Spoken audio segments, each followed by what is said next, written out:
Nourou, l'aîné de la famille, observait les montagnes qui entouraient son village. Le vent doux portait les chants des oiseaux et le bourdonnement des insectes, un son familier qu'il allait bientôt quitter. Jabari et Zalika, ses parents, le regardaient avec une fierté mêlée d'inquiétude. Nourou avait décidé de partir en ville pour offrir une vie meilleure à sa famille. La décision n'avait pas été simple.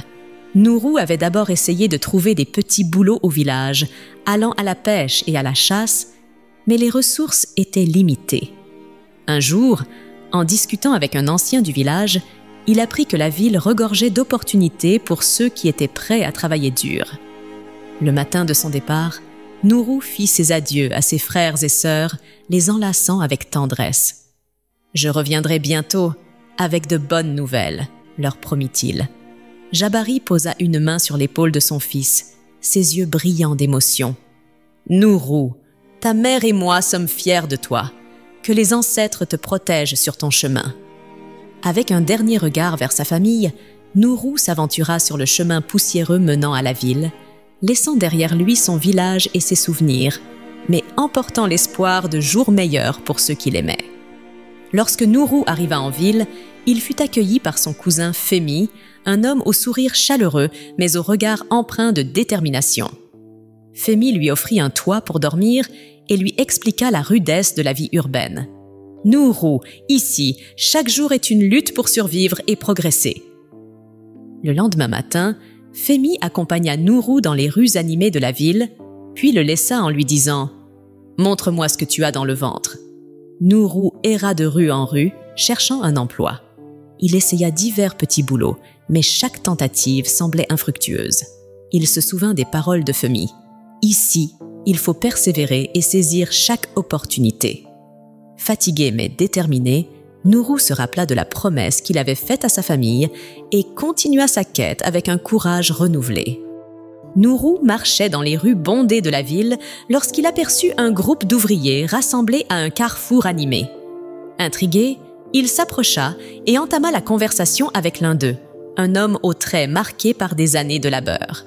« Bonjour, que faites-vous ici ?» demanda Nourou, curieux. L'ouvrier répondit avec un sourire las. « Chaque matin, nous attendons que des entrepreneurs viennent chercher de la main-d'œuvre pour leur chantier. Parfois, on a de la chance, parfois non. Mais aujourd'hui, on dirait qu'on espère tous la même chose. » Avant que Nourou ne puisse poser d'autres questions, une voiture luxueuse s'arrêta devant le groupe. Un homme en costume blanc et lunettes de soleil en sortit avec une démarche assurée. Il balaya la foule du regard et déclara d'une voix forte « Je cherche un ouvrier polyvalent, quelqu'un capable de travailler dans plusieurs domaines, maçonnerie, peinture, menuiserie, carrelage. Il m'arrive souvent d'avoir des absences imprévues dans mes équipes, et je ne peux pas embaucher un ouvrier supplémentaire pour chaque secteur. J'ai besoin d'un passe-partout, quelqu'un qui peut boucher les trous quand il le faut. » Les ouvriers, excités par cette annonce, se pressèrent autour de lui, vantant leurs compétences. Nourou, resté en retrait, observa la scène. Il hésitait. L'homme en costume, remarquant son calme et son allure différente, s'avança vers lui. « Et toi, garçon, que sais-tu faire ?» demanda-t-il en croisant les bras. Les ouvriers ricanèrent en murmurant entre eux « Regarde-le, il n'a même pas l'air de savoir tenir une pelle. » Malgré leur moquerie, Nourou soutint le regard de l'homme. « Je n'ai pas de métier, monsieur, mais je suis prêt à apprendre tout ce qu'il faut. Je viens de loin et je n'ai pas peur de travailler dur. Donnez-moi une chance et je vous montrerai de quoi je suis capable. » Un sourire éclaira le visage de l'homme. « Une bouteille vide, hein ?» dit-il en riant doucement. « Prête à être remplie. Tu as l'air ambitieux et c'est rare. Monte dans la voiture. » Un murmure de surprise parcourut le groupe. Certains ouvriers secouèrent la tête, d'autres chuchotèrent entre eux, incrédules. Nourou, sans hésiter, grimpa dans la voiture, son cœur battant d'excitation. « Je m'appelle Monsieur Obadel, » dit l'homme en démarrant. « Je possède plusieurs chantiers en ville. Être passe-partout n'est pas simple, mais si tu es prêt à apprendre, tu peux devenir indispensable. Je vais te former sur le terrain. Chaque jour, tu travailleras dans un service différent. Maçonnerie, peinture, menuiserie, carrelage. Ce sera dur, Mais si tu tiens le coup, tu deviendras un expert polyvalent. »« Je ne vous décevrai pas, monsieur, » répondit Nourou avec ferveur. Ils arrivèrent sur un immense chantier en effervescence, où des ouvriers s'affairaient comme des fourmis. Monsieur Obadel confia Nourou à différents chefs d'équipe au fil des jours. Chaque matin, il lui assignait une nouvelle tâche. Porter des briques pour les maçons, poncer des planches pour les menuisiers, mélanger de la peinture pour les peintres. Le travail était épuisant, mais Nourou apprenait vite et s'adaptait. Un soir, alors qu'il s'asseyait sous un arbre pour souffler, l'un des contremaîtres vint le voir. « Garçon, tu travailles bien. Tu n'es peut-être qu'un débutant, mais avec ta détermination, tu iras loin. » Ces mots réchauffèrent le cœur de Nourou. Il savait que ce n'était que le début, mais il sentait que la promesse qu'il avait faite à sa famille prenait forme. Dans ce monde de béton et de sueur, il se forgeait un avenir, pierre après pierre. Les mois passèrent, et le dur travail de Nourou commença à porter ses fruits. Chaque jour sur les chantiers, il apprit et excella dans chaque domaine où il était assigné. Il devint un maçon talentueux, un peintre précis, un menuisier habile, un carreleur méticuleux et un charpentier compétent. Sa polyvalence et son sérieux impressionnèrent Monsieur Obadel, qui ne tarissait pas d'éloges à son sujet. « Nourou, tu es devenu un pilier de mes chantiers. Je ne regrette pas de t'avoir donné ta chance », lui confia un jour son employeur. Avec son salaire désormais conséquent, Nourou décida de quitter la maison de son cousin Fémi pour louer un petit appartement en ville. Il s'organisa une vie stable et envoya chaque mois une partie de ses revenus à sa famille au village. Ses frères et sœurs purent aller à l'école et sa maison familiale connut enfin des jours meilleurs. Un jour, rempli de nostalgie, Nourou décida de retourner au village pour rendre visite à sa famille. Lorsqu'il arriva, vêtu d'une chemise bien repassée et d'un pantalon élégant, ses proches ne purent contenir leur joie. Son père Jabari l'accueillit avec un sourire immense. Sa mère Zalika le serra longuement dans ses bras, et ses frères et sœurs sautèrent de joie. Les nouvelles de son retour se propagèrent rapidement dans tout le village. On murmurait que Nourou, le jeune homme ambitieux qui avait quitté le village sans rien, était devenu un homme prospère et accompli. Parmi ceux qui entendirent ces rumeurs, il y avait une jeune femme du village, Safina. Dans le passé, Nourou avait tenté de la courtiser, mais elle l'avait ignoré, le trouvant trop pauvre pour mériter son attention. Mais maintenant, avec toutes ces histoires de succès, Safina décida qu'il était temps de renouer avec lui. Le lendemain, Safina se présenta à la maison familiale de Nourou. Elle trouva son père Jabari assis à l'ombre d'un arbre, taillant un bout de bois. « Bonjour, monsieur Jabari », dit-elle avec un sourire charmeur. « Bonjour, jeune fille. Que puis-je pour toi ?» demanda-t-il. « Je suis venu voir Nourou. J'ai appris qu'il est rentré au village. Je voulais le saluer, » répondit-elle. Jabari haussa un sourcil. « Et tu es qui, toi, pour vouloir saluer mon fils ?» Safina hésita, mais répondit d'un ton assuré. « Je suis sa copine. » Les yeux de Jabari s'écarquillèrent de surprise. « Sa copine ? Voilà qui est étrange. Je n'ai jamais entendu parler de toi. » Eh bien, peut-être que Nourou n'a pas voulu rendre cela public, mais nous avons une connexion spéciale. Lui et moi, il y a toujours eu quelque chose entre nous, mentit-elle avec aplomb. Jabari hocha la tête, l'air sceptique, mais se leva pour entrer dans la maison. Il trouva Nourou assis avec sa mère et ses frères et sœurs, en train de raconter des histoires de la ville. « Nourou, il y a une jeune fille qui t'attend dehors. Elle dit qu'elle est ta copine, » annonça Jabari avec un sourire amusé. « Ma copine ?» s'étonna Nourou. « Quelle copine ?»« Une certaine Safina. Elle affirme que vous avez une connexion spéciale. » Un rire échappa à Nourou. « Safina ? C'est curieux !» Il se leva et sortit. Dès qu'il vit Safina, il se rappela immédiatement de toutes les fois où elle l'avait ignoré et méprisé. « Oh, c'est toi, Safina. Comment vas-tu ?» dit-il avec politesse. « Je vais bien, Nourou. J'ai appris que tu es rentré et je voulais te voir. Tu sais, pour continuer là où nous nous étions arrêtés, » répondit-elle avec un sourire qui se voulait séduisant. « Là où nous nous nous étions arrêtés, répéta Nourou avec un sourire ironique. Safina, soyons clairs, nous ne nous sommes jamais arrêtés nulle part. Je me souviens t'avoir courtisé, mais tu m'as ignoré. Tu disais que j'étais pauvre et sans avenir. Aujourd'hui, tu veux quoi exactement? Safina hésita, puis tenta de se justifier. Tu sais, c'était le passé. J'étais jeune et peut-être un peu aveuglée par ta situation. Mais je t'ai toujours aimé, au fond.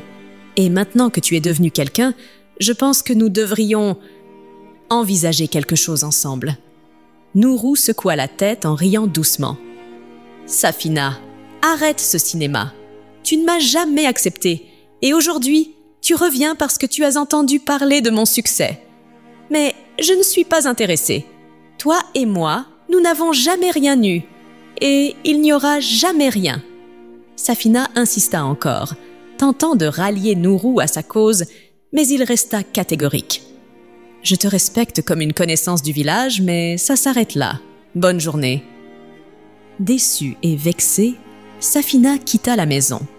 Quand Nourou rentra à l'intérieur, il trouva sa famille qui l'attendait, curieuse. Il leur raconta toute l'histoire et ils éclatèrent de rire. « Safina, ta copine !» s'exclama Jabari en riant aux éclats. « Ah, les temps changent, mais les opportunistes restent les mêmes !» ajouta Zalika en essuyant une larme de rire. Ce soir-là, la maison de Nourou résonna de joie et de rire. Un moment précieux pour célébrer à quel point il avait parcouru un long chemin, non seulement dans sa vie professionnelle, mais aussi dans sa sagesse personnelle. Après 3 jours passés à profiter de sa famille, Nourou réunit tout le monde autour du feu pour une discussion importante. Ce soir-là, son ton, sérieux et réfléchi, annonça à tous qu'il ne s'agissait pas d'une simple conversation ordinaire. « Papa, maman, mes frères, mes sœurs, je suis heureux d'être ici avec vous, » commença-t-il. « Mais il y a une raison principale pour laquelle je suis revenu au village. Je voulais vous parler d'une opportunité qui pourrait changer notre vie. » Tous l'écoutaient attentivement. Nourou continua. « En ville, j'ai appris qu'une société recrute pour travailler en Europe. Il se charge d'obtenir les papiers et le visa. Mais le reste, c'est à moi de le financer. Le billet d'avion, le logement et les frais des premiers mois là-bas. J'ai économisé, mais pas assez pour couvrir tout ça. Je suis venu vous demander conseil, car il y a une solution, mais elle est difficile. » Zalika, sa mère, fronça les sourcils. « Quelle solution, mon fils ?» Nourou prit une profonde inspiration avant de répondre. « Vendre notre parcelle.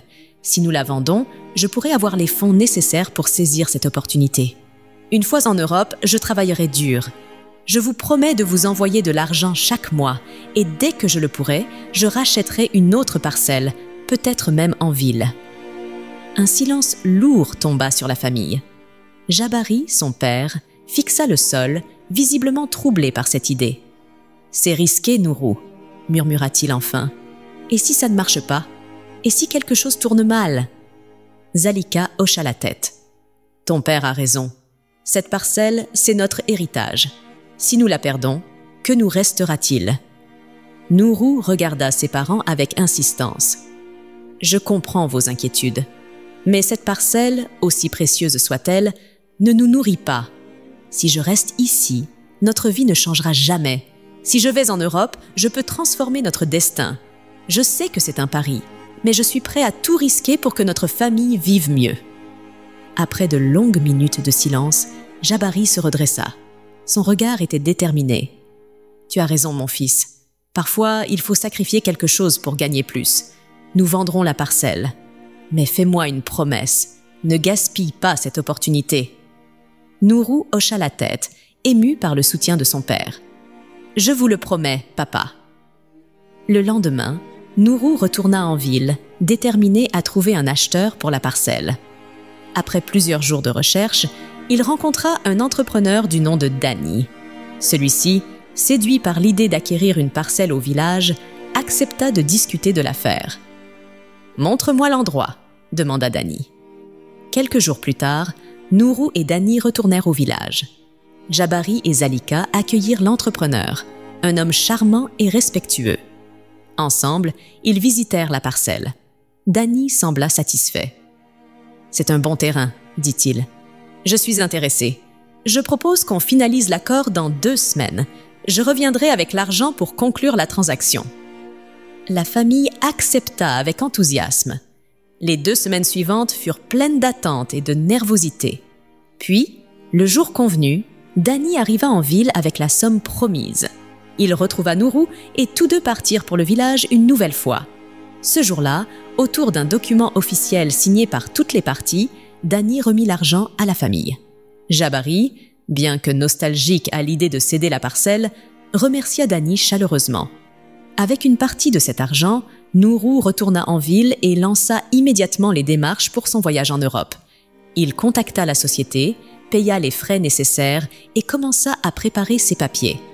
Assis dans son petit appartement en ville, il pensa à sa famille et à leur sacrifice. Une promesse brûlait dans son cœur. Il ne les décevrait pas. L'Europe n'était plus un rêve lointain.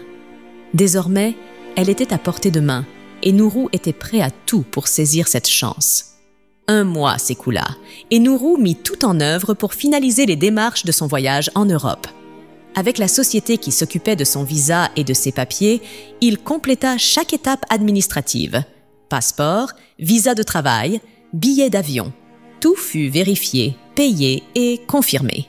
Il utilisa l'argent de la vente de ses biens en ville, y compris ses meubles et son équipement de travail, pour couvrir les derniers frais. Chaque jour était une course contre la montre, mais à la fin, tout était prêt. 2 jours avant son départ, Nourou organisa une rencontre avec Danny, l'entrepreneur qui avait acheté la parcelle au village. Ce dernier, après avoir discuté avec Nourou, lui annonça son projet de commencer les travaux sur la parcelle dans 6 mois. « J'ai prévu de construire une maison dès que les 6 mois seront passés, » expliqua Danny. « Cela laisse le temps à ta famille de libérer la maison. 6 mois, c'est bien plus que ce que je donne d'habitude. Je suis sûre qu'ils s'en sortiront. » Nourou le remercia sincèrement pour sa compréhension et retourna dans ses préparatifs. La veille de son départ, il décida de faire un dernier voyage au village pour passer du temps avec sa famille. Lorsqu'il arriva, ses parents et ses frères et sœurs l'accueillirent avec chaleur. Cette journée fut remplie de discussions et de rires. Après le déjeuner, Nourou prit un moment pour expliquer à ses parents la conversation qu'il avait eue avec Danny. « Papa, maman, Danny a été très compréhensif. Il nous a donné 6 mois pour libérer la maison. C'est largement suffisant. D'habitude, les gens ne donnent que 3 mois. Mais je voulais m'assurer que vous ayez assez de temps pour trouver une maison à louer ici au village. » Jabari hocha la tête avec un soupir. « C'est une bonne chose qu'il ait été patient. Ne t'inquiète pas, mon fils, nous trouverons une maison. Et avec ton aide, nous pourrons vivre sans problème. » Zalika ajouta. « Nous avons confiance en toi, Nourou. Fais ce que tu as à faire, et nous ferons notre part ici. » Nourou sourit, soulagé. Il décida de passer la nuit chez ses parents, une dernière nuit dans la maison où il avait grandi. Le lendemain matin, après un petit déjeuner familial, il sortit pour se promener dans le village, revisitant les lieux qui avaient marqué son enfance. En chemin, il croisa Safina. « Nourou !» s'exclama-t-elle en le voyant. Il sourit largement. « Safina, comment vas-tu » Elle répondit joyeusement, et ils entamèrent une conversation animée. Ensemble, ils se promenèrent dans le village, parlant de souvenirs et échangeant des blagues. Safina, voyant un Nourou détendu et souriant, se sentit encouragée. Pour elle, il semblait que Nourou pourrait enfin envisager de lui donner une chance. Ils passèrent la journée à discuter, à rire et à explorer le village. Nourou, conscient de son départ imminent, apprécia sincèrement ce moment de légèreté. Cependant, il garda ses projets pour lui. Il ne mentionna ni la vente de la parcelle ni son voyage en Europe, préférant profiter du moment sans complications. Dans l'esprit de Safina, cet après-midi renforça son espoir que quelque chose de nouveau pourrait naître entre eux. Mais pour Nourou, cette rencontre était simplement un au revoir discret au village et à son passé. En fin de journée, il retourna chez ses parents. Il leur fit ses adieux avec émotion, promettant de les appeler dès qu'ils seraient bien installés en Europe. Le soir même, il prit le train pour retourner en ville. Alors qu'il regardait les paysages familiers défiler par la fenêtre, son cœur était empli d'un mélange d'excitation et de nostalgie. L'aventure qu'il avait rêvée depuis si longtemps était sur le point de commencer. Le village, ses souvenirs et même Safina appartenaient désormais à un chapitre qu'il laissait derrière lui. Il était prêt à écrire le suivant. Le départ de Nourou pour la ville marqua le début d'un tournant décisif. Il y passa une dernière nuit à finaliser ses préparatifs. Le lendemain, il embarqua pour l'Europe, laissant derrière lui tout ce qu'il connaissait. Son cœur était partagé entre l'excitation de ce nouveau départ et l'appréhension de l'inconnu. Après un long voyage, il arriva en Europe. L'air froid et le ciel gris de l'hiver furent son premier accueil. Habitué à la chaleur de son pays natal, Nourou fut immédiatement frappé par le climat rude. Il serra son manteau contre lui et avança dans cette nouvelle réalité, bien décidé à ne pas se laisser abattre. Les débuts furent difficiles. Trouver un logement, comprendre les règles administratives, s'adapter à une culture totalement différente. Chaque jour apportait son lot de défis. Avec l'aide de la société qu'il avait recrutée, il trouva un petit appartement modeste qu'il partageait avec un collègue. Ce n'était pas grand-chose, mais c'était un début. Nourou travailla dur, acceptant toutes les tâches que l'on lui confiait. Les horaires étaient longs et le froid glacial rendait chaque journée encore plus pénible. Il se battait aussi contre la solitude, les nuits lui semblant interminables sans sa famille autour de lui. Mais peu à peu, il commença à prendre ses marques. Lorsqu'il réussit à stabiliser sa situation, il contacta enfin ses parents. « Papa, maman, je suis arrivé et je vais bien », leur annonça-t-il avec une voix pleine d'émotion. « Ce n'est pas facile ici, mais je travaille dur. Bientôt, je pourrai commencer à vous envoyer de l'argent. » Ce fut une grande joie pour sa famille, qui se sentit soulagée de savoir qu'il s'adaptait petit à petit. Au fil des mois, Nourou s'habitua au rythme de son travail et au climat. Il parvint même à mettre de l'argent de côté, comme il l'avait promis. Les premiers transferts d'argent furent envoyés à sa famille, et Jabari, Zalika, ainsi que les frères et sœurs de Nourou purent souffler un peu financièrement. « Nous sommes fiers de toi, mon fils », lui disait souvent son père au téléphone. Mais la vie en Europe apportait aussi ses réalités. Nourou découvrit une société rapide, froide et parfois individualiste. Il se rendit compte que ses rêves de succès demanderaient encore plus de sacrifices. Un jour, lors d'une sortie organisée par des collègues, Nourou fit la rencontre d'Elena, une jeune femme européenne. Intriguée par son histoire et séduite par son caractère travailleur, elle se rapprocha de lui. Ils commencèrent à se fréquenter et bientôt, leur relation devint sérieuse. Avec le temps, Elena devint une partie importante de la vie de Nourou. Elle lui apportait du soutien, mais leur relation apporta aussi des complications. Peu à peu, Nourou se plongea davantage dans sa nouvelle vie et dans cette relation, délaissant ses attaches avec le village. Au fil des mois, les appels à sa famille devinrent moins fréquents. Parfois, quand son père ou sa mère l'appelait, Nourou ne répondait pas, prétextant plus tard qu'il était occupé. « Il est en Europe, c'est normal qu'il soit pris », disait souvent Zalika, essayant de justifier l'attitude de son fils. Mais Jabari était moins indulgent. « Il a changé », murmura-t-il un jour à sa femme. Parfois, les envois d'argent n'arrivaient pas. La famille, habituée à compter sur le soutien financier de Nourou, dut se débrouiller seule. Jabari reprit la pêche pour ramener de quoi nourrir la famille, tandis que Zalika se lança dans un petit commerce de fruits et légumes au marché local. Pendant ce temps, au village, Safina, qui avait entretenu un espoir grandissant à l'idée de se rapprocher de Nourou, apprit par des rumeurs qu'il était parti en Europe. Cette nouvelle la choqua et la déçut profondément. Un jour, elle se rendit chez les parents de Nourou pour en savoir plus. « Est-ce vrai qu'il est parti en Europe ?» demanda-t-elle, visiblement perturbée.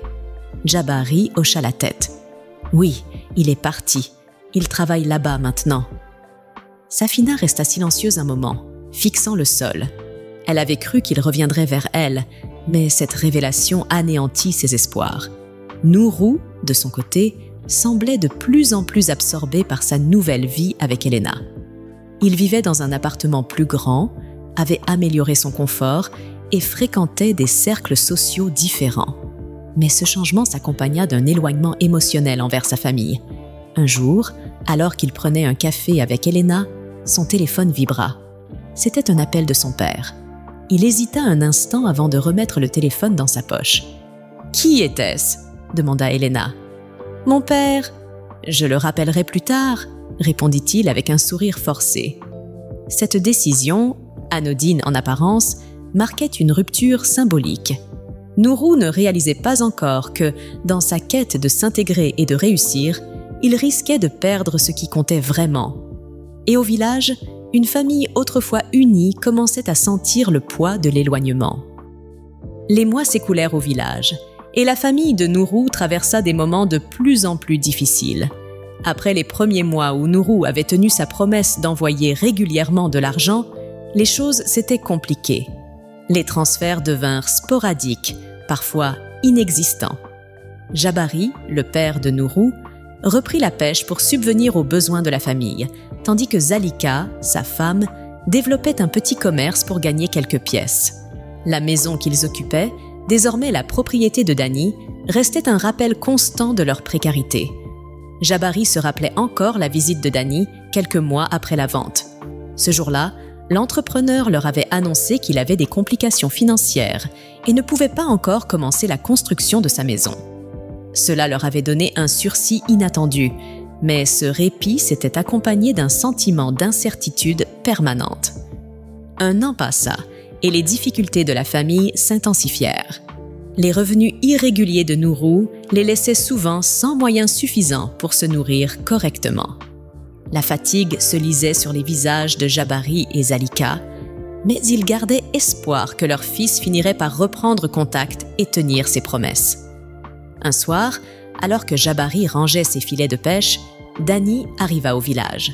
L'homme, désormais prêt à lancer son projet, les informa que le délai était arrivé à son terme. « Jabari, vous avez été très patient et compréhensif, » dit Dani avec un ton respectueux. « Mais maintenant, je suis prêt à construire. Il faudra libérer la maison dans 1 mois. » Jabari hocha la tête, mais son cœur s'alourdit. Il remercia Dani pour le temps qu'il leur avait accordé, puis rentra chez lui. Cette nuit-là, après le dîner, il réunit sa famille autour du feu pour leur expliquer la situation. Dani a été clair. « Nous avons 1 mois pour quitter cette maison. Il est temps de trouver une solution, » dit Jabari d'un ton grave. Zalika baissa la tête, visiblement troublée. « Peut-être qu'il faut appeler Nourou. Il saura quoi faire. » Jabari acquiesça. « Je vais l'appeler ce soir. Espérons qu'il puisse nous aider. » Plus tard dans la soirée, Jabari prit son téléphone et appela Nourou. Après quelques tonalités, quelqu'un décrocha. Ce n'était pas son fils, mais une voix féminine. « Allô ?» Jabari hésita. « Bonsoir, je suis Jabari, le père de Nourou. Est-il là ?» La voix à l'autre bout de la ligne était chaleureuse mais légèrement distante. « Bonsoir, monsieur Jabari. C'est Elena, sa femme. Nourou est un peu occupé en ce moment. »« Oh, d'accord. Pourrait-il me rappeler dès qu'il sera disponible ?»« C'est urgent, » répondit Jabari avec un mélange de politesse et d'inquiétude. Elena marqua une pause, puis reprit avec un ton plus mesuré. « Monsieur Jabari, vous savez, la vie ici est différente. Ce n'est pas comme en Afrique où on peut se débrouiller facilement. Ici, tout est cher. Et Nourou a beaucoup de responsabilités. Il gère un foyer, il travaille dur et parfois, c'est compliqué pour lui. Je suis sûre que vous comprenez. » Ces paroles, bien qu'apparemment anodines, touchèrent profondément Jabari. Il sentit qu'Elena essayait de lui faire comprendre, sans le dire directement, que l'aide de Nourou ne serait plus aussi constante qu'avant. « Je vois... Merci de m'avoir répondu. Dites-lui simplement de me rappeler, s'il vous plaît, » dit Jabari avant de raccrocher, le cœur lourd. Dans la douche, Nourou sortit en voyant son téléphone posé sur la table. « Elena, qui a appelé ?» demanda-t-il. « Ton père, » répondit-elle en haussant les épaules. « Et qu'est-ce qu'il voulait ?»« Il a dit que c'était urgent.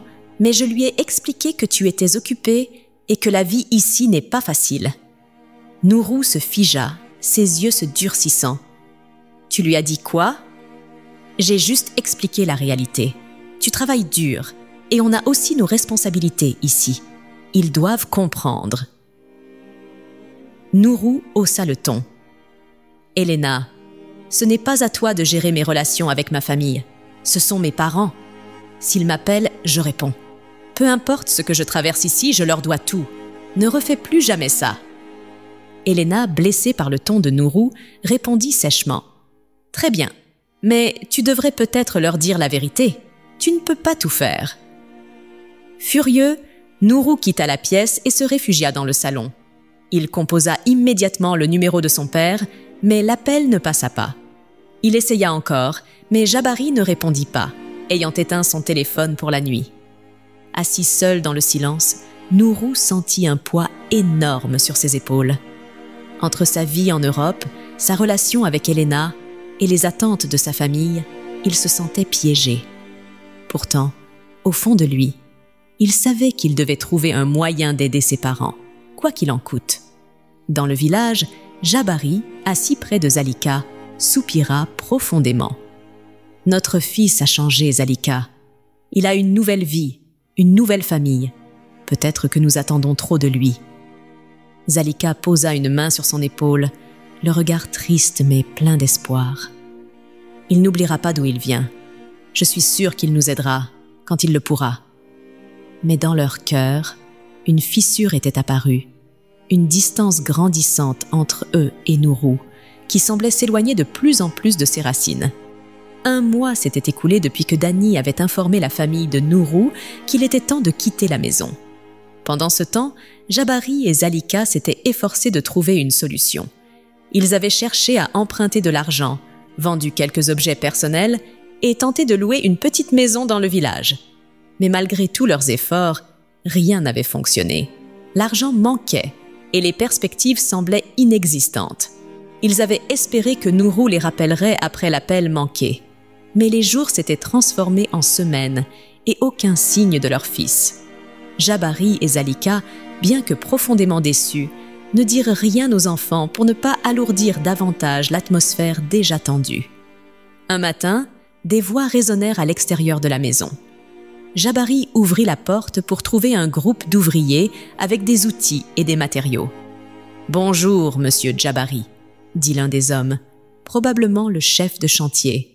« Nous sommes venus commencer les travaux sur la parcelle. » Jabari sentit son estomac se nouer. Il savait que ce moment arriverait, mais l'affronter en réalité était bien plus difficile qu'il ne l'avait imaginé.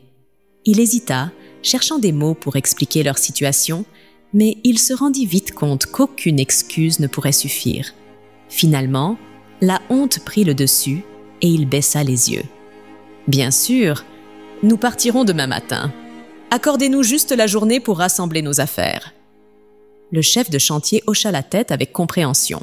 « Pas de problème. Prenez votre temps, mais nous commencerons les travaux demain. » Dès que les ouvriers partirent, Jabari annonça la nouvelle à sa famille. Les visages s'assombrirent. Zalika laissa échapper un soupir tremblant, tandis que les plus jeunes, Ayo et Sefou, se mirent à pleurer. Leur grande sœur Nyota tenta de les calmer, leur murmurant des mots d'encouragement qu'elle ne croyait pas elle-même. Jabari prit le téléphone et essaya une nouvelle fois d'appeler Nourou. Mais comme les fois précédentes, il n'y eut aucune réponse. Le cœur lourd, il posa le téléphone sur la table. « Nous devons faire sans lui », dit-il avec une voix brisée mais déterminée. La famille passa le reste de la journée à faire leurs valises. Ils emballèrent ce qu'ils pouvaient, laissant derrière eux les meubles et les objets trop volumineux. Le lendemain matin, lorsque les ouvriers revinrent, Jabari leur proposa de laisser leurs meubles dans la maison temporairement. « Vous pouvez garder vos affaires ici », répondit le chef de chantier. « De toute façon, le boss nous a demandé d'utiliser cette maison comme entrepôt pour les matériaux et outils. Mais pour cela, nous aurons besoin des clés. » Sans d'autres options, Jabari remit les clés et la famille quitta la maison. Errant dans les rues poussiéreuses du village, ils ne savaient pas où aller. Les enfants étaient fatigués, affamés, et leurs petits pieds ralentissaient à chaque pas. Nyota portait Séfou sur son dos tout en tenant la main d'Ayo. Les deux garçons pleuraient doucement, ce qui brisa encore davantage le cœur de Jabari. Finalement, sur le chemin, ils croisèrent un vieil ami de Jabari, un homme nommé Kwesi. Celui-ci, voyant l'état de la famille, s'arrêta immédiatement. « Jabari, qu'est-ce qui vous arrive? Pourquoi êtes-vous tous dehors comme ça avec vos affaires ?» La voix tremblante, Jabari expliqua la situation, le comportement de Nourou et leur délogement forcé. Kwesi, visiblement ému, posa une main sur l'épaule de son vieil ami. « Ce que ton fils a fait est impardonnable, » dit-il avec tristesse. « Mais je ne peux pas vous laisser comme ça. Ma maison est vide depuis que ma femme est décédée et je vis seule. Venez y rester. Vous pourrez y réfléchir et chercher une solution. » La famille remercia Kwesi avec une gratitude sincère. Ils marchèrent jusqu'à sa maison, une petite maisonnette simple mais accueillante, où Kwesi leur fit un peu de place. Cette nuit-là, ils dormirent à l'abri. Quelques jours plus tard, Nyota se rendit au marché pour acheter de quoi préparer un repas avec le peu d'argent qu'ils avaient encore. En chemin, elle croisa Safina, qui semblait heureuse de la voir. « Nyota, ça fait longtemps. Comment vas-tu? Et ta famille ?» demanda Safina rayonnante. Nyota hésita un instant, puis répondit avec honnêteté. « Nous avons des soucis.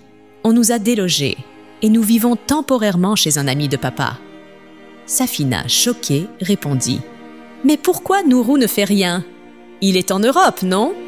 Il devrait pouvoir vous aider. » Nyota expliqua brièvement la situation, le changement de comportement de son frère et les appels non répondus.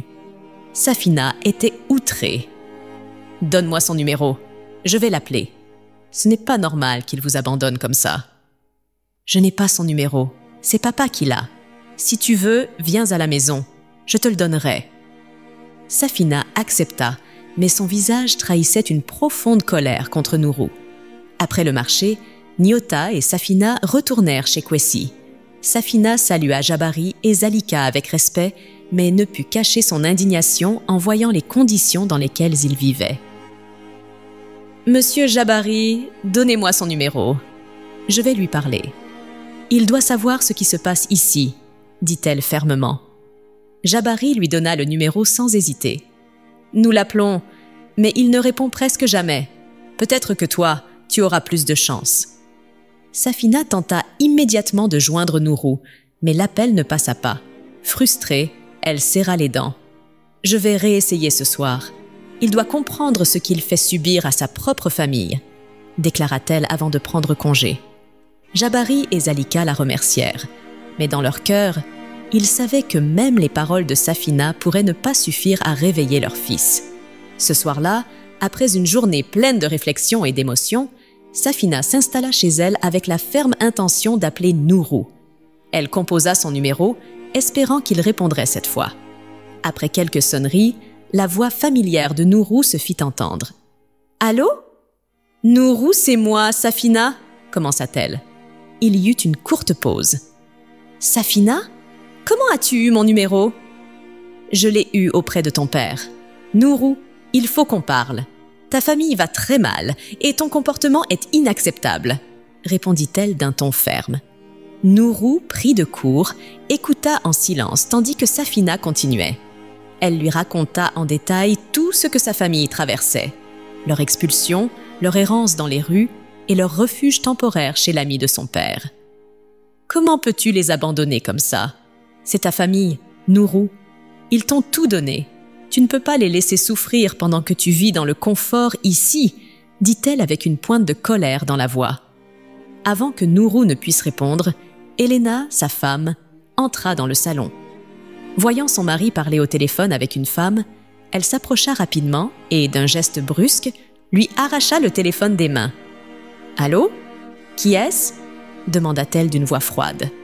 Safina, surprise par cette interruption, répondit calmement. « Je suis une amie de la famille de Nourou. Je voulais lui parler de ses parents. » Elena haussa la voix. « Une amie de la famille? Écoutez-moi bien. Il n'a pas le temps pour vous ni pour ces histoires. Il a une vie ici, un travail, une femme. Si vous voulez parler de sa famille, trouvez un autre moyen. » Safina, choquée par l'attitude d'Elena, répondit avec force. « Vous n'avez aucune idée de ce que traverse sa famille pendant que vous profitez de tout ici. Vous devriez avoir honte. » Elena éclata de rire sarcastique. « Honte? C'est à vous de vous débrouiller. Laissez mon mari tranquille. » Nourou, entendant la dispute, reprit rapidement le téléphone. « Elena, ça suffit !» Il s'éloigna vers la chambre et ferma la porte derrière lui. « Désolé pour ça, Safina. Je suis vraiment désolé. Elle n'aurait pas dû te parler comme ça, » dit-il d'une voix basse. Safina inspira profondément. « Nourou, écoute-moi. Ce n'est pas à propos de moi, c'est à propos de ta famille. Ils ont besoin de toi. Rappelle-les, parle-leur. Et surtout, prends tes responsabilités. » Nourou resta silencieux un instant, puis répondit d'une voix empreinte de culpabilité. « Tu as raison. Je vais les appeler demain. Merci de m'avoir parlé, Safina. Je vais arranger ça. Je l'espère, Nourou. Pour le bien de tout le monde, » conclut-elle avant de raccrocher. Le lendemain matin, Safina se rendit chez les parents de Nourou. Elle expliqua à Jabari et Zalika la conversation qu'elle avait eue avec leur fils et leur assura qu'il comptait les rappeler. Bien que soulagés par cette nouvelle, ils restèrent prudents, ayant déjà été déçus auparavant. De son côté, Nourou, occupé par ses responsabilités professionnelles, laissa des instructions à Elena d'envoyer 250 € à sa famille. Mais Elena, toujours agacée par l'appel de Safina, décida d'agir à sa manière. Elle envoya 500 € au lieu des 250, accompagnant le transfert d'un message plein de venin. « Votre fils a dit qu'il n'a plus le temps pour vous. Prenez cet argent, trouvez une activité pour subvenir à vos besoins et laissez-le tranquille. » Lorsque Jabari reçut le message, il resta figé en lisant les mots. Le choc le traversa comme un coup de poignard. Il appela Zalika et les enfants, leur montrant le message. Zalika éclata en sanglots, murmurant des prières et des paroles de désespoir. Jabari, le visage grave, prit une décision qu'il n'avait jamais envisagée auparavant. « Nous avons tout essayé. Il est temps de chercher une autre solution, » dit-il avec détermination. « Que veux-tu dire, Jabari ?» demanda Zalika, inquiète. « Je vais consulter un marabout. Peut-être qu'il pourra nous aider à ramener Nourou à la raison, » répondit-il calmement. Zalika secoua la tête. « Mais Jabari, il n'y a pas d'autre choix, Zalika. Je pars demain au fin fond de la forêt. Cela ne peut plus continuer ainsi. » Ce soir-là, alors que tout le monde dormait, Jabari resta assis dans l'obscurité, ses pensées tourbillonnant autour de son fils et de leur situation. Le lendemain matin, il se mit en route, déterminé à trouver une solution, même dans les endroits les plus reculés. Le père de Nourou, Jabari, arriva au fin fond de la forêt après une longue marche. La végétation dense semblait étouffer tout son environnement, créant une atmosphère à la fois mystique et pesante. Le bruit des feuilles sous ses pieds et le chant des oiseaux se mêlaient à son souffle court. Enfin, il arriva devant une petite cabane en bois, ornée de talismans et de symboles gravés dans le bois. Un vieil homme en boubou, au regard pénétrant, se tenait à l'entrée. C'était le marabout. « Tu es Jabari ?» demanda-t-il d'une voix grave, comme s'il connaissait déjà la réponse. « Oui, c'est moi. » Jabari inclina légèrement la tête en signe de respect. Le marabout l'invita à s'asseoir sur un tapis usé, placé sous un grand arbre. Sans perdre de temps, Jabari commença à raconter son histoire, détaillant la vie de Nourou depuis son enfance, les sacrifices qu'ils avaient faits en tant que famille et la douleur qu'il ressentait depuis qu'il avait changé après son départ en Europe. Le marabout écouta en silence, son visage impassible. Une fois que Jabari eut fini, le vieil homme hocha lentement la tête. « Ton histoire, Jabari, n'est pas unique. Beaucoup viennent me voir pour des cas similaires. Les enfants qui partent loin oublient souvent leurs racines. Là-bas, leur esprit change, influencé par un mode de vie différent. Ils deviennent des étrangers, même pour leur propre famille. » Jabari sentit son cœur se serrer. « Alors, que puis-je faire » demanda-t-il. Le marabout sourit légèrement. « Il existe une solution, mais elle est complexe et exigeante. Si tu veux que ton fils se souvienne de ses responsabilités et honore ses promesses, il faudra un rituel puissant. » Jabari, désespéré, répondit « Je suis prêt à tout. » Le marabout continua. Pour que cela fonctionne, il faut que le rituel soit fait dans un endroit chargé de sa mémoire, là où il a grandi, là où son esprit a été formé. Jabari baissa les yeux. « C'est compliqué. Nous avons quitté la maison où il a grandi. Elle appartient maintenant à Danny. Les ouvriers y travaillent, mais la maison est encore debout. » Le marabout hocha la tête. « C'est une bonne chose. Tant que la maison est intacte, le lien est toujours présent. Mais écoute-moi bien, Jabari. Tu dois y retourner. Pas demain, pas dans une semaine. Maintenant, trouve un moyen de t'installer là-bas, même pour une courte durée. C'est impératif. » Jabari hésita. « Les ouvriers gardent leurs outils là-bas. Comment pourrais-je leur demander de nous laisser revenir ?» Le marabout sourit légèrement, comme s'il avait entendu cette objection des dizaines de fois. « Fais preuve de persuasion. Offre quelque chose en échange si nécessaire.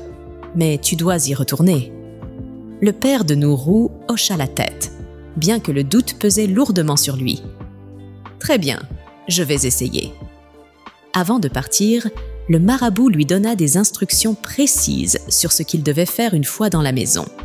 Jabari, bien qu'inquiet, se sentit empli d'un nouvel espoir. Lorsqu'il rentra chez son ami Kwesi, la nuit était tombée. Zalika, qui l'attendait avec anxiété, se précipita vers lui. « Tu as pris beaucoup de temps. J'étais inquiète. Est-ce que tout va bien ?» demanda-t-elle. Jabari s'assit et lui fit un résumé de la rencontre avec le marabout. Il lui expliqua également l'exigence de retourner dans leur ancienne maison. Zalika était sceptique. « Comment vas-tu convaincre les ouvriers de nous laisser revenir? Et même si nous revenons, est-ce que cela changera vraiment quelque chose ?» « Je ne sais pas, Zalika, mais je dois essayer. Demain, j'irai parler au chef de chantier. » Le lendemain matin, Jabari se rendit sur le chantier. Les ouvriers travaillaient déjà, déplaçant des sacs de ciment et découpant des planches. Il chercha le chef de chantier et finit par le trouver près de la maison. « Bonjour, monsieur Jabari, » dit le chef, surpris de le voir. Jabari expliqua sa situation avec honnêteté, détaillant les difficultés qu'il rencontrait et son besoin urgent de retourner dans la maison pour une courte période. Le chef réfléchit un moment. « Normalement, nous ne faisons pas ce genre de choses. Mais comme la maison est encore debout et que nous l'utilisons principalement comme entrepôt, je peux en discuter avec mon équipe. » Quelques minutes plus tard, le chef revint avec une réponse positive. « Vous pouvez revenir pour 2 semaines. Mais nous devrons garder accès à nos outils et matériaux. » Jabari, soulagé, accepta immédiatement. Il offrit un petit montant d'argent pour montrer sa gratitude, ce qui fut bien reçu. Jabari rentra chez Kwesi avec une bonne nouvelle. La famille était soulagée d'entendre qu'ils pouvaient revenir dans leur ancienne maison, même temporairement. Après avoir remercié Kwesi pour son hospitalité, ils rassemblèrent leurs affaires et partirent. Arrivés à la maison, un sentiment étrange de nostalgie envahit tout le monde. Les souvenirs de jours plus heureux refirent surface. Ils nettoyèrent rapidement les lieux et installèrent leurs affaires. Ce soir-là, Jabari commença à suivre les instructions du marabout. Il s'enferma dans l'ancienne chambre de Nourou, y resta en silence pendant plusieurs minutes, récitant une prière que le marabout lui avait apprise. Lorsqu'il ressortit, Zalika lui demanda « Que faisais-tu là-bas » ? « Une prière », répondit-il simplement. Pendant ce temps, à des milliers de kilomètres, Nourou discutait avec sa femme de leur vie quotidienne. « Tu leur as envoyé l'argent comme je t'avais demandé ?» demanda-t-il. Elena acquiesça. « Oui, je leur ai envoyé 500 € au lieu des 250 que tu avais prévus. Je pensais que c'était mieux pour eux. » Nourou, surpris, répondit « Vraiment ? Pourquoi as-tu décidé ça ?» Parce que 250 €, c'est peu. Ils peuvent faire quelque chose de plus utile avec 500. Bien que surpris, Nourou remercia Elena pour son geste, appréciant sa générosité inhabituelle envers sa famille. Mais au village, après 3 jours dans la maison, Jabari ne remarqua aucun changement. Déçu et pensif, il décida de retourner voir le marabout pour lui expliquer que rien ne s'était produit. « Sois patient, Jabari, » dit le marabout avec un sourire énigmatique. « Repars chez toi. Tu verras. » Sur le chemin du retour, Jabari sentit les larmes monter à ses yeux. Il pensait à tout ce qu'il faisait pour sauver sa famille et se demandait si cela suffirait. Jabari, de retour de son rendez-vous avec le marabout, trouva le chef de chantier en train de tondre l'herbe devant la maison. Les 2 hommes se saluèrent chaleureusement avant que le chef ne prenne un ton plus grave. « Monsieur Jabari, il faut qu'on parle. Hier soir, j'ai remarqué quelque chose d'étrange. On a tenté de forcer la porte de la maison. Heureusement, les voleurs n'ont pas réussi à entrer, mais ça m'a donné des sueurs froides. Si jamais ils avaient réussi, vos affaires et nos matériaux auraient disparu. Et comme je suis le responsable, je serais tenu pour coupable. » Jabari écarquilla les yeux. « C'est sérieux, ça? Vous pensez que ce sont des ouvriers ou des gens du village? »« Franchement, je ne sais pas, » répondit le chef. « Mais vu que c'est un chantier, beaucoup de gens passent par ici.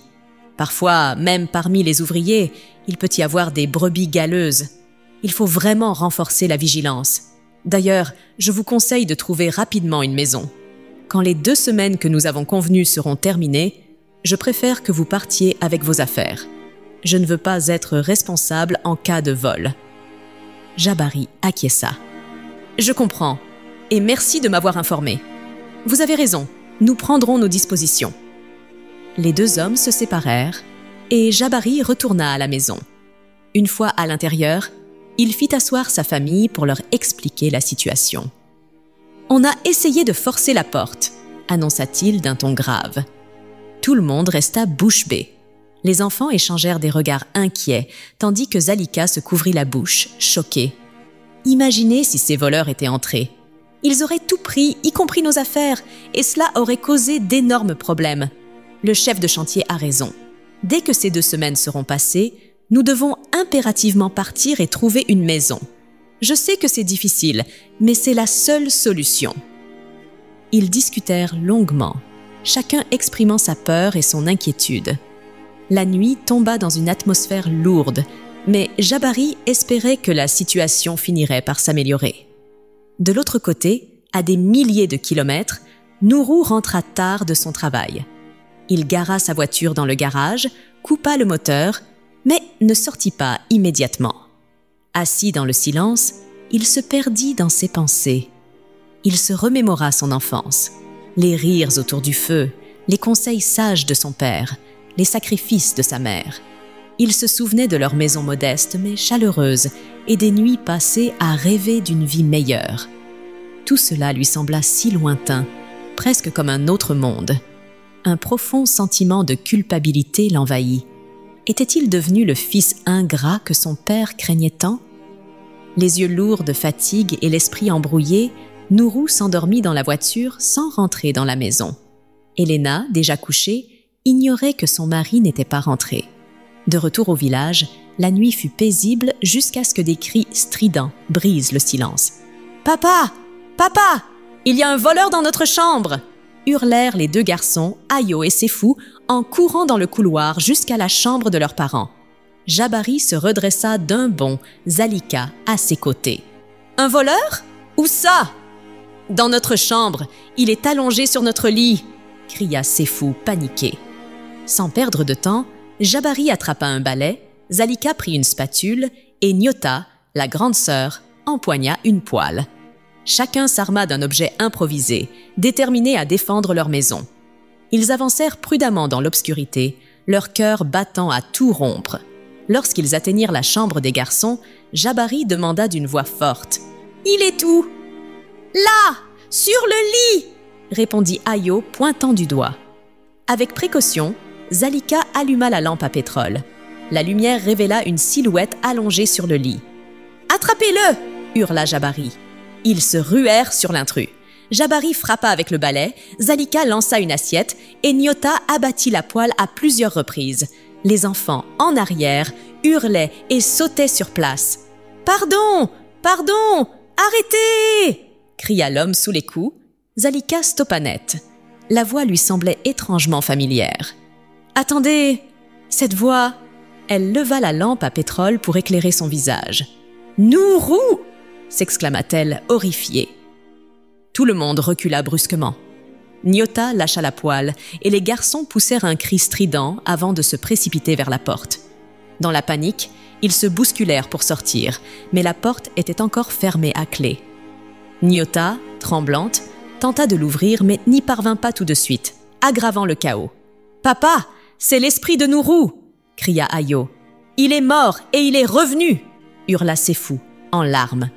Dehors, les garçons trébuchèrent en sortant en courant, suivis de Nyota qui était pâle comme un linge. Jabari, stupéfait, fixait Nourou, qui se redressait lentement, encore sonné. « Toi, c'est toi ? Mais qu'est-ce que tu fais ici ?» Nourou, les yeux écarquillés, regarda autour de lui. Il reconnut immédiatement la pièce. C'était sa chambre d'enfance. Son lit, les dessins qu'il avait gravés sur le mur, tout était exactement comme avant.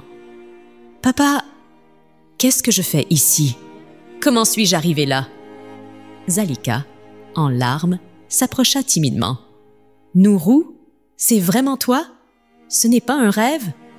Jabari comprit soudainement. Il se remémora les paroles du marabout qui avait promis que le rituel ramènerait Nourou là où tout avait commencé. Le silence retomba dans la pièce, rempli d'une tension presque palpable. Au loin, on entendait encore les pleurs des enfants et les pas nerveux de Nyota qui tournaient autour de la maison. « Nourou, » murmura Jabari, « toi et moi, nous devons parler. » Dans la petite maison plongée dans l'obscurité, l'atmosphère était lourde. Nourou, encore étourdi par la situation qu'il venait de vivre et par les coups qu'il avait reçus, émergea doucement de la chambre. Il portait toujours sa tenue de travail, une veste impeccable, une chemise et une cravate légèrement froissée, signe qu'il avait quitté son bureau il n'y a pas si longtemps. Les frères et sœurs de Nourou, toujours terrifiés, s'étaient réfugiés près de la porte, hésitant à entrer à nouveau dans la maison. « C'est lui! Mais qu'est-ce qui lui est arrivé? Est-ce qu'il est mort et c'est son esprit ?» chuchota Ayo à Sefou. Jabari les appela d'une voix calme mais autoritaire. « Rentrez, venez, c'est votre frère, il est vivant !» Tremblants, les enfants obéirent, avançant à pas de loup dans la maison, comme s'ils s'attendaient à ce que Nourou se transforme en quelque chose d'effrayant. Nourou, quant à lui, fixait ses frères et sœurs. Ils échangèrent un regard et il leur adressa un sourire douloureux. « Oui, c'est moi, je suis vivant. Mais pourquoi vous m'avez frappé comme ça ?» Nyota, encore sous le choc, répondit timidement. « On croyait que c'était un voleur. On a entendu dire qu'on avait essayé de forcer la porte. Et puis, un voleur qui s'allonge dans un lit, c'est bizarre, non ?» Jabari prit la parole pour apaiser la situation. « Asseyez-vous, tous. Parlons calmement. Nourou, comment es-tu arrivé ici ?» Nourou soupira profondément, cherchant ses mots. « Je ne comprends pas. Je ne suis pas venu ici. La dernière chose dont je me souviens, c'est que je rentrais du travail. J'étais dans ma voiture, garée dans le garage. J'ai pensé à vous, beaucoup. À tout ce que vous avez vécu ici, à tous les sacrifices que vous avez faits pour moi. Puis, je me suis endormie. Et ensuite, c'est vous qui m'avez réveillée en me frappant. » Les enfants, bien qu'un peu rassurés, restèrent méfiants. Ils s'assirent à distance de Nourou, décalant légèrement leurs chaises. Jabari, remarquant leur comportement, les sermonna doucement. « Arrêtez ça, c'est votre frère, vous n'avez rien à craindre. » Nourou, confus, se tourna vers son père. « Papa, comment peux-tu être si sûr que c'est moi? Est-ce que tu sais ce qui se passe ?» Jabari hocha la tête, un regard lourd de gravité. « Oui, je sais ce qui se passe. Nourou, écoute-moi bien, je vais tout te raconter. » Il reprit depuis le début, expliquant les difficultés qu'ils avaient vécues depuis la vente de la parcelle, les nuits passées chez son ami Kwesi et l'humiliation qu'ils avaient ressentie en se retrouvant sans maison. Puis il parla du fameux message qu'ils avaient reçu avec l'argent envoyé. « Tu nous as envoyé 500 €, c'est vrai, Mais le message qui accompagnait cet argent disait que nous ne devions plus compter sur toi, que tu ne voulais plus être dérangé.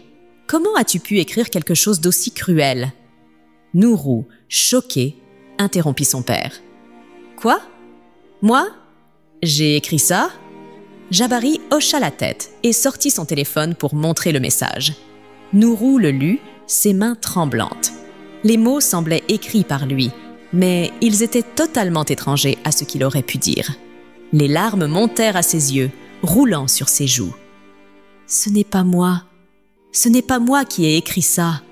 Papa, je vous jure, je n'ai jamais écrit ce message. » La famille resta silencieuse, les yeux rivés sur Nourou. « J'avais demandé à ma femme de vous envoyer 250 €. C'est elle qui a insisté pour vous envoyer 500. Je pensais qu'elle faisait ça par amour pour vous, mais je ne savais pas qu'elle avait ajouté un tel message. » Zalika, en larmes, murmura. « Alors, c'est elle qui a fait ça. » Nourou, effondré, se jeta à genoux devant ses parents. « Pardonnez-moi, je vous ai négligé. J'ai été aveuglé par mes responsabilités là-bas. Je pensais que vous pouviez vous en sortir sans moi. Mais je vois à quel point je vous ai fait du mal. » Jabari hocha la tête, mais son ton resta ferme. « Nourou, ce n'est pas seulement ça. Ce n'est pas juste le message. C'est tout. Tu es parti avec notre argent en nous promettant de nous aider. Et regarde où nous en sommes aujourd'hui. » Nourou secoua la tête, désespéré. « Papa, je suis désolé, mais je ne peux pas rester ici. J'ai des entreprises là-bas, des responsabilités. Je ne peux pas tout laisser tomber. En plus, je n'ai ni passeport ni papier avec moi. Comment pourrais-je expliquer ça, que je suis ici sans rien ?» Jabari haussa les épaules. « Ce n'est pas mon problème, Nourou. Tu as oublié d'où tu viens. Si tu restes ici, nous souffrirons ensemble. » Zalika, en pleurs, tenta de calmer la situation. « Jabari, s'il te plaît, peut-être qu'il y a une autre solution. » Jabari soupira profondément. « La seule solution, c'est que nous trouvions un moyen de réparer ça. Si le marabout a pu te ramener ici, peut-être qu'il peut trouver une solution pour que tu repartes. Mais tu dois te souvenir de ce que nous avons vécu, de ce que nous avons sacrifié pour toi. » Les larmes aux yeux, Nourou hocha la tête. « D'accord, papa. Fais ce que tu penses être juste. Mais s'il te plaît, trouve un moyen pour que je puisse retourner là-bas. » Cette nuit-là, personne ne dormit. La maison, autrefois silencieuse, résonnait maintenant des échos des pleurs et des murmures d'une famille brisée, essayant de trouver un chemin vers la réconciliation. Au lendemain de la nuit chaotique et révélatrice, la famille entière avait des cernes sous les yeux, personne n'ayant trouvé le sommeil. Jabari convoqua tout le monde dans le salon pour une réunion familiale. Sa voix grave et ferme résonna dans la pièce. « Écoutez-moi bien, ce qui s'est passé cette nuit doit rester entre ces murs. Personne à l'extérieur ne doit savoir que Nourou est arrivé ici de manière étrange. La version que nous donnerons, c'est qu'il est venu hier soir pour une visite express et qu'il repart demain matin. » Nourou, assis avec un air anxieux, interrompit son père. « Demain? Papa, je dois partir maintenant, tout de suite. Nous devons aller voir le marabout pour que je puisse rentrer en Europe. » Jabari leva la main pour l'arrêter. « Calme-toi, tu ne partiras pas aujourd'hui. »« Mais pourquoi pas ?»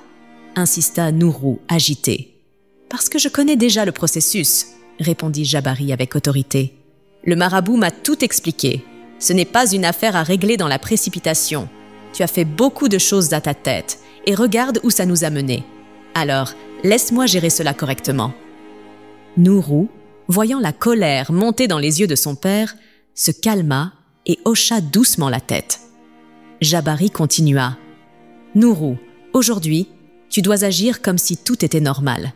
C'est moi qui déciderai quand et comment tu repartiras. Mais avant cela, je veux que tu fasses quelque chose d'important. Va voir Safina. » À la mention de ce nom, Nourou resta silencieux, mais Zalika, sa mère, intervint avec émotion. « Oui, tu dois aller voir cette fille, » dit-elle. « Nourou, tu ne sais pas ce qu'elle a fait pour nous. Ton frère était tombé malade et nous étions bloqués à l'hôpital. Elle a pris de l'argent chez sa tante pour payer les médicaments et les examens. Sans elle, je ne sais pas ce qui aurait pu arriver.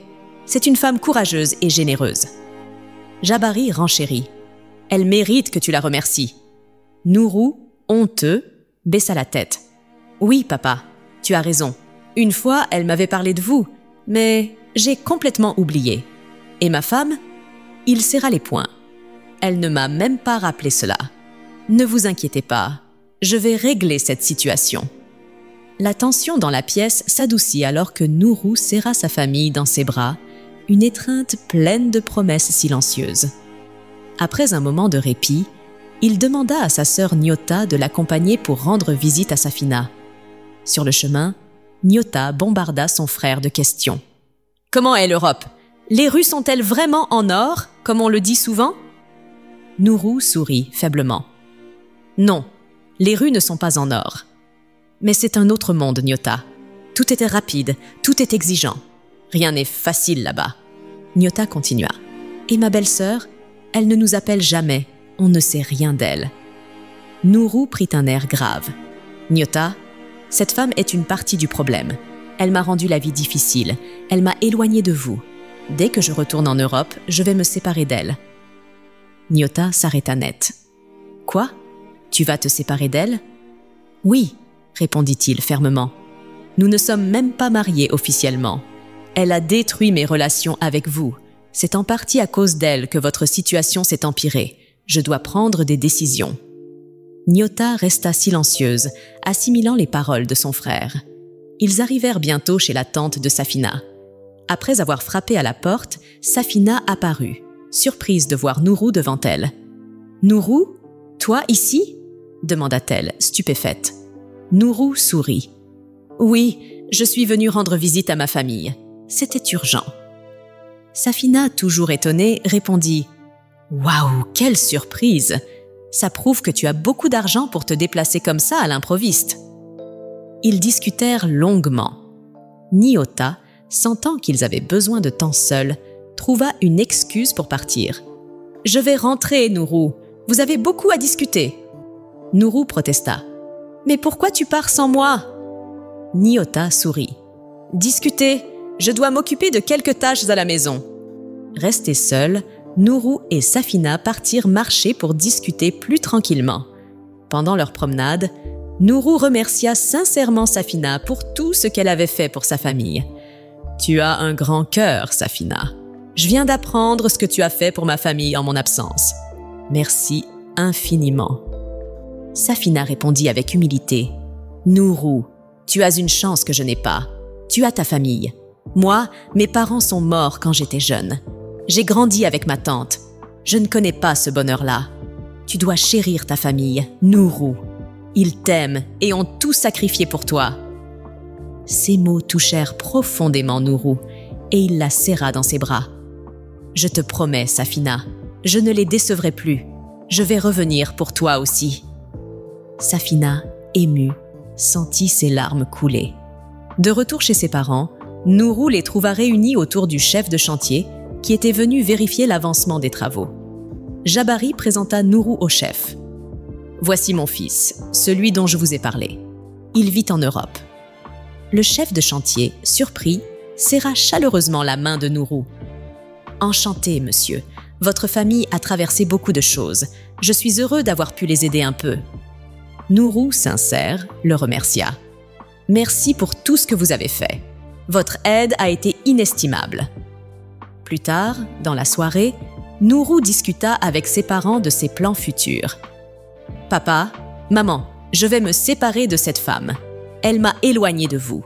Dès que je rentre, je vais arranger les choses. Je vais vous envoyer de l'argent pour acheter une parcelle en ville et construire une maison. Une fois que tout sera prêt, je quitterai l'Europe et reviendrai ici pour de bon. » Zalika, émue, embrassa son fils. « Merci, Nourou. Merci de penser à nous. » Même Jabari, d'habitude méfiant, hocha la tête. « Je n'ai pas le choix. Je dois te faire confiance. Mais cette fois, ne me déçois pas. » Nourou sourit. « Cette fois, papa, je ne faillirai pas. » Avant d'aller se coucher, Jabari rassembla toute la famille à l'extérieur de la maison et demanda à chacun de rester dehors. Puis, il entra seul dans la chambre de Nourou, tenant une petite poudre que le marabout lui avait donnée. Il s'approcha du lit où Nourou dormait autrefois avec ses frères, versa la poudre en récitant des mots précis, comme le marabout le lui avait enseigné. Après quelques instants, il sortit de la chambre et fit signe à la famille d'entrer. « Nourou, tu vas dormir dans ce lit avec tes frères. Demain matin, tu te réveilleras dans ta voiture. Fais-moi confiance. » Nourou hocha la tête, remerciant silencieusement son père. Toute la famille retourna dans la maison, le cœur un peu plus léger, mais toujours dans l'attente de ce que demain leur réserverait. Au matin, les frères de Nourou se réveillèrent dans leur chambre et constatèrent immédiatement que leur frère n'était plus là. En panique, ils coururent dans le salon où leurs parents étaient déjà éveillés. « Papa, Nourou est parti !» cria Sefou, les yeux écarquillés. Jabari, qui s'attendait à cette nouvelle, hocha la tête avec un sourire soulagé. « Merci, Seigneur, cela a fonctionné. » Zalika, émue, murmura une prière en serrant les mains. Ils avaient tous été sceptiques sur l'efficacité du rituel, mais la preuve était là. Nourou avait disparu comme prévu. Pendant ce temps, à des milliers de kilomètres, Elena, la femme de Nourou, se réveillait dans un état de panique. En découvrant que son mari n'avait pas passé la nuit à la maison, elle fouilla frénétiquement chaque pièce. En se précipitant dans le garage, elle remarqua que la voiture de Nourou était toujours là. « Il est rentré tard et il est ressorti ensuite, peut-être avec des amis ou pour aller en boîte », pensa-t-elle, furieuse. Cette découverte alimenta sa confusion. Elle prit son téléphone et tenta de joindre son mari. À chaque appel, le téléphone sonnait dans le vide, abandonné dans la voiture. Elena, bien qu'inquiète, hésitait à faire appel à la police. Sa fierté l'empêchait de tirer la sonnette d'alarme immédiatement. Si Nourou avait passé la nuit ailleurs et que cela se savait, elle risquait d'être humiliée. L'idée que son mari puisse être vu comme infidèle ou irresponsable entacherait son image sociale. Résolue à protéger son ego, elle décida d'attendre au moins 48 heures avant de signaler officiellement sa disparition, tout en espérant qu'il reviendrait avant. Nourou, quant à lui, se réveilla dans sa voiture garée dans le garage. Confus au départ, il se remémora les événements de la veille et comprit que le rituel avait fonctionné. Avec un soupir, il descendit de la voiture et entra dans la maison. Dès qu'Elena le vit, elle explosa de colère. « Où étais-tu ? Tu as passé la nuit où ? Je t'ai appelé toute la nuit et tu n'as pas répondu. » Elle continua à déverser sa frustration, mais Nourou resta calme, la regardant sans dire un mot. Lorsque Elena se tut enfin, il prit la parole. « J'ai passé la nuit dehors, » dit-il doucement, « parce que ce que j'ai appris sur toi m'a profondément déçue. » Elena fronça les sourcils. « Qu'est-ce que j'ai fait ?» Nourou lui expliqua tout, le message qu'elle avait envoyé à sa famille, son manque de considération et l'impact de ses actes sur leur relation. Elena, prise de honte, baissa la tête. « Je voulais juste qu'il te laisse tranquille. Je pensais bien faire. »« Bien faire ?» s'exclama Nourou. « Tu pensais qu'avec 500 €, il pourrait se débrouiller, acheter une parcelle et vivre confortablement ? Ce sont mes parents, ma famille. Ils ont fait tout ce qu'ils pouvaient pour moi. Et toi, tu leur envoies un message pour les éloigner de moi ? C'est inadmissible. » Elena tenta de se justifier, mais Nourou l'interrompit. « Toi et moi, c'est fini. Fais tes valises et pars. » Elena éclata en sanglots, s'agenouillant pour demander pardon. « Je suis désolée, Nourou. Je ne savais pas que ça te blesserait autant. » Mais Nourou était catégorique. Il fit ses propres valises, rassembla ses documents et ses effets personnels et quitta la maison. Il s'installa d'abord dans un hôtel avant de trouver une maison modeste mais confortable. Durant les mois qui suivirent, Nourou reprit sa vie en main. Il travailla dur, envoya régulièrement de l'argent à sa famille et Jabari put acheter une parcelle en ville. Les travaux de construction commencèrent rapidement et Nourou continua à soutenir financièrement le projet. Pendant ce temps, Nourou et Safina restèrent en contact. Leurs conversations téléphoniques devinrent de plus en plus fréquentes et intimes. Peu à peu, ils développèrent une relation amoureuse sincère, basée sur le respect et la gratitude. 2 ans plus tard, la maison familiale en ville fut achevée. une grande demeure moderne, symbole de la réussite et de la résilience de la famille. Nourou, fidèle à sa promesse, vendit sa société en Europe et rentra définitivement au pays. Avec l'argent de la vente, il investit dans plusieurs projets. Une nouvelle société, des boutiques, des magasins et des propriétés immobilières.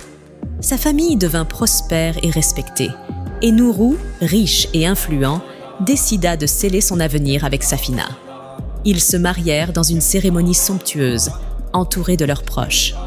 Nourou et Safina s'installèrent dans une villa qu'il avait fait construire, mais ils restèrent très proches de la famille.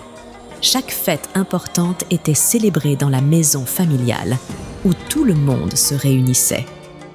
1 an après leur mariage, Nourou et Safina eurent un fils, comblant leur bonheur. Lors d'une fête de fin d'année, ils se réunirent tous, Nourou, Safina, leurs parents, leurs frères et sœurs et leurs fils. Jabari, assis sur une chaise, regarda son fils avec fierté. « Je savais que tu reviendrais, Nourou. Tu es la preuve qu'on peut toujours se racheter. » Nourou hocha la tête, ému. « Tout ce que je suis aujourd'hui, je le dois à vous, papa, maman. Et à toi, Safina. Merci d'avoir cru en moi. » Sous le ciel étoilé, entouré de sa famille, Nourou réalisa qu'il avait retrouvé l'essentiel, l'amour, le respect et un foyer. L'histoire de Nourou se termina comme un témoignage de rédemption et d'espoir, prouvant que, malgré les erreurs et les épreuves, on peut toujours revenir à ses racines pour y reconstruire un avenir meilleur.